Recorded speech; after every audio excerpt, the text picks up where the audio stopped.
दोस्तों, आपको पता है ताजमहल किसकी नकल पर बना है? और आपको पता है ऐसी कौन सी बीवी थी जिसने अपने पति के मरने के बाद इतना बड़ा महल सा बनवा दिया, जिसको देख के ताजमहल बना? तो वो है ये।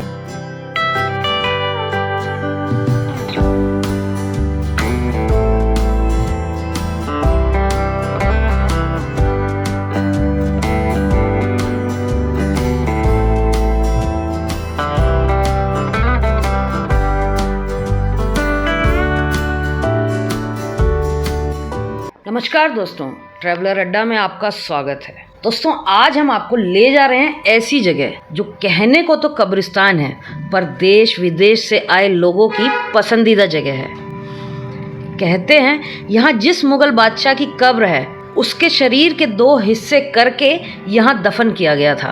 अपने पति की याद में एक बेगम ने बनवाया था इतना बड़ा टॉम्ब कि सन 1559 में लगे थे 1.5 मिलियन रुपीस। और यहाँ एक शासक तो कई दिनों तक जान बचाने के लिए यहाँ छिपा हुआ था। चलिए आपको ले चलते हैं दिल्ली के निजामुद्दीन में स्थित हुमायूं टॉम्ब में। दोस्तों, जब बात मुगलों की आती है तो सबसे पहले हम ताजमहल या लाल किले को याद करते हैं, लेकिन इन दोनों इमारतों के अलावा भी मुगलों ने कई खूबसूरत इमारतों का निर्माण करवाया था, जिनमें एक नाम आता है मुगल बादशाह हुमायूं का मकबरा, जो दिल्ली के निजामुद्दीन इलाके में आता है। दोस्तों, एक खूबसूरत सी सुबह, इस वक्त हम पहुंच गए हैं हुमायूं टॉम्ब दिल्ली में। और यहाँ आके आपको इतना खूबसूरत नज़ारा दिखने वाला है। और सुबह सुबह मॉर्निंग वॉक करने के लिए हमें लगा था कि यहाँ कोई नहीं होगा, लेकिन यहाँ बहुत सारे लोग हमें दिख रहे हैं। हुमायूं का मकबरा, जिसे मुगल का छात्रावास भी कहा जाता है, जब 1556 में हुमायूं की मृत्यु हो गई थी तो उनकी मौत का बेवा बेगम को काफ़ी अफसोस हुआ था, और इसलिए उन्होंने हुमायूं की याद में मकबराए हुमायूं बनाने की ठानी। उसकी विधवा हमीदा बानो बेगम, जिसे हाजी बेगम के रूप से भी जाना जाता है, उसने हुमायूं की मृत्यु के 14 वर्षों बाद यानी कि 1569 में इस मकबरे का निर्माण का कार्य शुरू किया था। हुमायूं के बेटे अकबर ने यह जिम्मेदारी अपने कंधों पर ली और अपनी पत्नी और बेटे द्वारा हुमायूं के स्मरण के प्रतीक के रूप में मकबरे का निर्माण कराया गया। हुमायूं का मकबरा लगभग 8 वर्षों में बनकर तैयार हुआ था और इसका खर्च 1.5 मिलियन रुपए किए गए थे उस वक्त में। तो इतना विशाल दरवाज़ा है ये, और ये दरवाज़ा केवल एंट्री के लिए है। जो यहाँ के बनाने वाले शिल्पकार थे, फारसी शिल्पकार, उनकी एंट्री का ये गेट है। कितना 14 फीट ऊंचा ये गेट, और देखने में बहुत ही खूबसूरत लग रहा है। यहाँ से हम अंदर जाएंगे और देखेंगे यहाँ पूरा गुंबद की तरीके से ये बना हुआ है। यह सही मायनों में मुगल शैली का पहला शानदार उदाहरण है जो फारसी स्थापत्य कला से प्रेरित था। इस मकबरे का वास्तुकार मिरक मिर्ज़ा थियात नामक एक फारसी था, जिसे हाजी बेगम द्वारा नियुक्त किया गया था। इस भवन के निर्माण के लिए वास्तुकारों को अफगानिस्तान के हेरात शहर से बुलाया गया था। इस इमारत को यमुना नदी के किनारे पर बनवाया गया था। जैसे ही आप मकबरे के अंदर आते हैं, आपको मिलेगा आलीशान पश्चिमी दरवाज़ा, फिर दिखेगा आपको अंदर आने पे एक बहुत बड़ा सा गार्डन।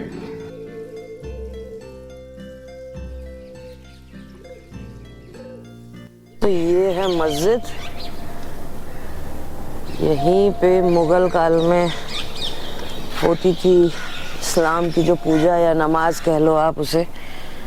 तो ये वो पूरा एरिया है।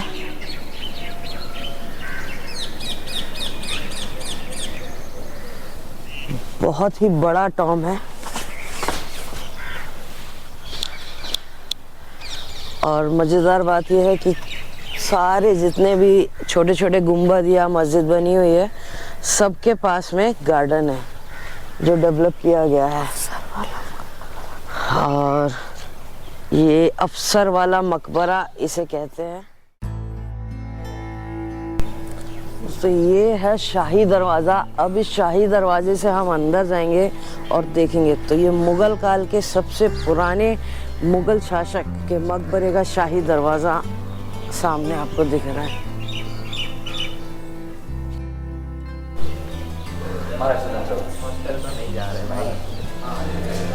और ये बादशाह हुमायूं के मकबरे के अंदर एंट्री करते हुए ये गार्डन 4 भागों में पैदल पथों, जिसे खियाबान भी कहते थे, और 2 विभाजन केंद्रीय जल नलिकाओं द्वारा बटा हुआ है। केंद्रीय जल नलिका यानी कि जो नीचे आपको नालियाँ दिख रही हैं, इनको बोला जाता है। ये इस्लाम के जन्नत के बाग में बहने वाली 4 नदियों का परिचायक है। जी हाँ, इस्लाम में जो कुरान है उसमें जिसको जन्नत कहा गया है, उसी बाग की तर्ज पे यहाँ पर ये बनाया गया है। इस प्रकार बने 4 बागों को फिर से पत्थर के बने रास्तों द्वारा 4-4 छोटे भागों में विभाजित किया गया था। इस तरह से अगर हम इस पूरे एरिया को देखें तो लगभग 32 भाग बने हुए हैं। ये जो मुख्य द्वार से जो नालियां हैं आप जो देख रहे हैं, ये मकबरे तक जाती हैं और उसके नीचे जाती दूसरी ओर से निकलती हैं। ठीक जैसे कुरान की आयतों में जन्नत के बाग का वर्णन किया गया है। मकबरे को घेरे हुए 4 दीवारी है और तीसरी ओर कभी निकट यमुना नदी बहा करती थी। अब यहाँ पर आपको नहीं दिखेगी, लेकिन एक दौर था जब यहाँ पर यमुना नदी बहा करती थी, जो समय के साथ परिसर से दूर होती चली गई। 2 नहीं बल्कि एक ही परिसर के अंदर 100 मकबरे हैं। और अंदर अगर मैं बात करूं वास्तुकला की, तो ये बिल्कुल फारसी कल्चर के साथ बनी हुई है। और मुग़ल काल में जिस तरीके से ईरानी और फारसी कला को मिक्स करके बनाया गया था, उस तरीके से बनाया गया। देखिए आप, ये जो नालियाँ आप देख रहे हैं पानी वाली, ये उसी कल्चर का एक रूप है।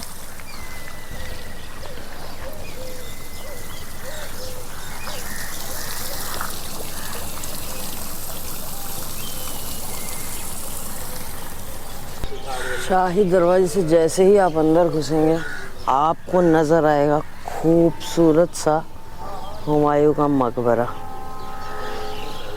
बिल्कुल लाल पत्थर से और सफ़ेद, उसके ऊपर नक्काशी की हुई सफ़ेद और लाल पत्थर मिक्स। ये है हुमायूं टॉम।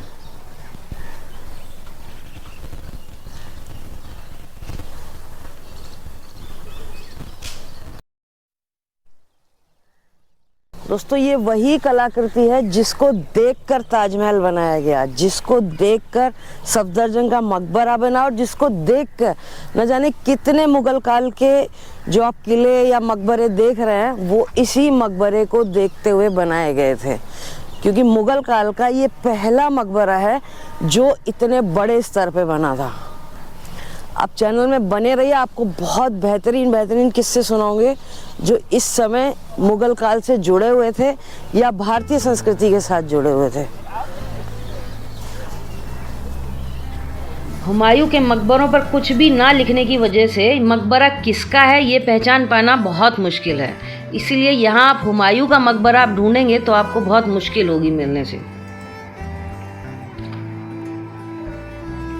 मुगल सम्राट हुमायूं की कब्र मकबरे के केंद्रीय मुर्दाघर के अंदर स्थित है और बगल के कमरों से घिरी हुई है उनकी 2 पत्नियों और बाद के मुगलों की कब्रें। इसके अलावा शाहजहां के पुत्र दारा शिकोह और कई मुगल उत्तराधिकारी जैसे सम्राट जहांदर शाह, फर्रुखशियार, रफ़ी-उल दरजत, रफ़ी-उल दौलत और आलमगीर द्वितीय की कब्र भी यहाँ मौजूद है।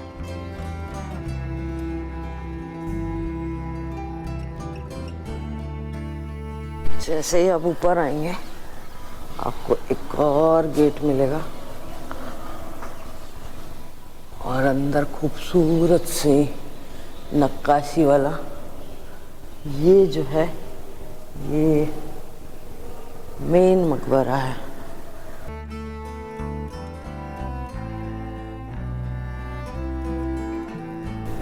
तो कहते हैं हुमायूं को यहाँ पर दफन किया गया था, लेकिन जो एक्चुअल में हुमायूं मरा था यहाँ से बहुत दूर मरे थे। उसके बाद वहाँ से उनकी जो कब्र है उसको उखाड़ के वापस लाया गया, क्योंकि ये जो मकबरा बना था ये हुमायूं के मरने के बाद बना था। और मुगल काल में ये पहला मकबरा था जहां पर हस्बैंड और वाइफ एक साथ दफन है।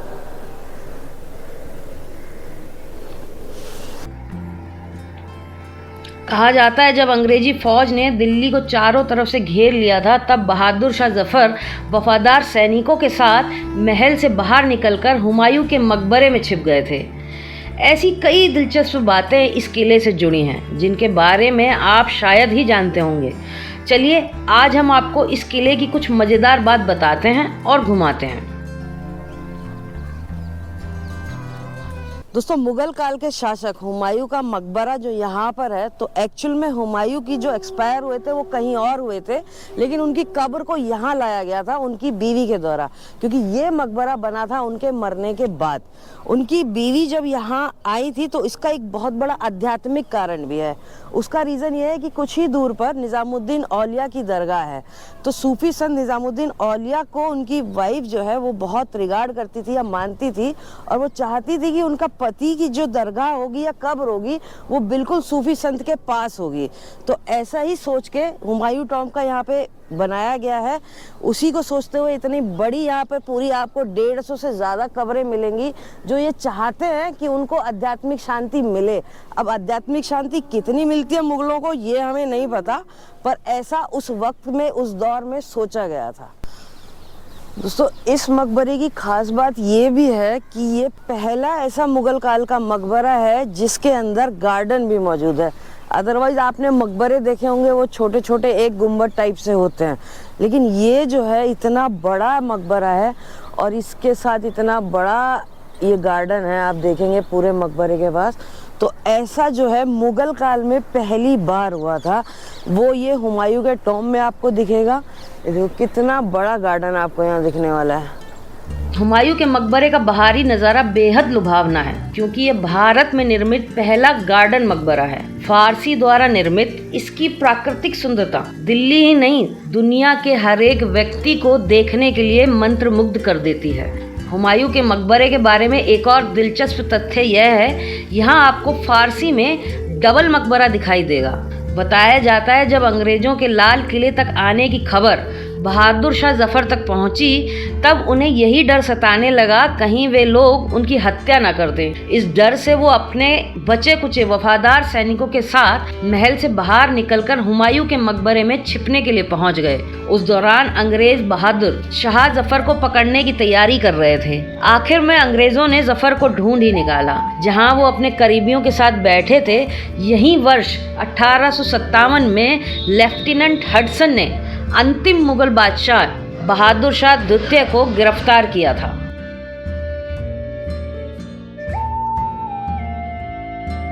दोस्तों, इस परिसर की एक खास बात और मैं आपको बताऊं कि जब 1947 में भारत पाकिस्तान विभाजन हुआ था, उस वक्त जितने भी कुछ शरणार्थी जो आए थे, दिल्ली में आए थे, ट्रेन में भर के आए थे जो मुस्लिम, तो उन शरणार्थियों का कैंप भी यहाँ पर लगा था। तो ये पूरा जो जितना बड़ा आप गार्डन देख रहे हैं, इस गार्डन में उस वक्त वो शरणार्थी रुके थे और यहीं से उसके बाद में यहाँ से उनको दूसरा जगह विस्थापित किया गया था दिल्ली में, जैसे सरोजनी नगर में, लाजपत नगर में, बाकी बहुत सारी जगहों में। तो शरणार्थियों के लिए ये एक तरीके का यहाँ पर शरण लेने के लिए कैंप भी बना था। हुमायूं के मकबरे में जब आप अंदर घुसोगे तो ये पश्चिमी द्वार जो है यहीं से आपकी एंट्री होगी। उसके बाद आपको खूबसूरत सा एक फव्वारा मिलेगा। फव्वारे के बाद सामने आपको दिखेगा हुमायूं टॉम्ब। कहा जाता है कि बहुत पहले ये पूरा खत्म हो गया था, उसके बाद पुरातत्व विभाग और आगा का फाउंडेशन के बाद इसको दोबारा से डेवलप किया गया और ये बना है इतना खूबसूरत, जहां आप आ सकते हैं। आने के लिए आपकी लगेगी 40 रुपए की टिकट अगर आप भारतीय हैं, और अगर आप भारतीय नहीं हैं तो आपकी लगेगी 600 रुपए की टिकट। तो आप आइए। और मज़ेदार बात बताऊं, ये जितना सुबह खूबसूरत लगता है उससे ज़्यादा यहाँ रात को खूबसूरत लगता है। और अभी प्लानिंग चल रही है, आप नेट पे देख लेना, क्योंकि 9 बजे तक शायद रात को खुलता है। यहाँ पूरा आपको अंदर लाइट मिलेगी और अंदर लाइट शो भी मिलेगा।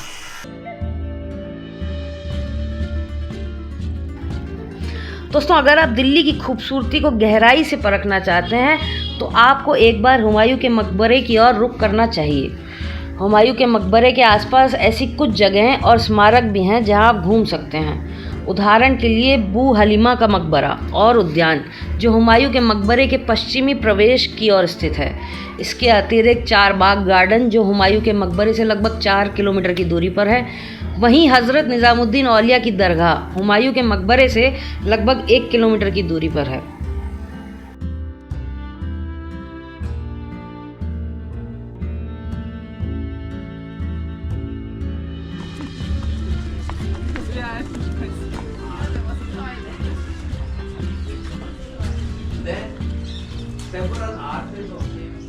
दोस्तों ये है ईसा खां का मकबरा। ईसा खां बेसिकली जो मुग़ल काल में शेरशाह सूरी के जो राज दरबारी थे उनमें से एक थे।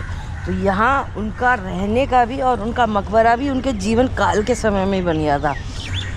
उसके बाद उनका जो परिवार था वो भी यहाँ रहा। तो ये एक खूबसूरत सा नीले कलर का मकबरा है।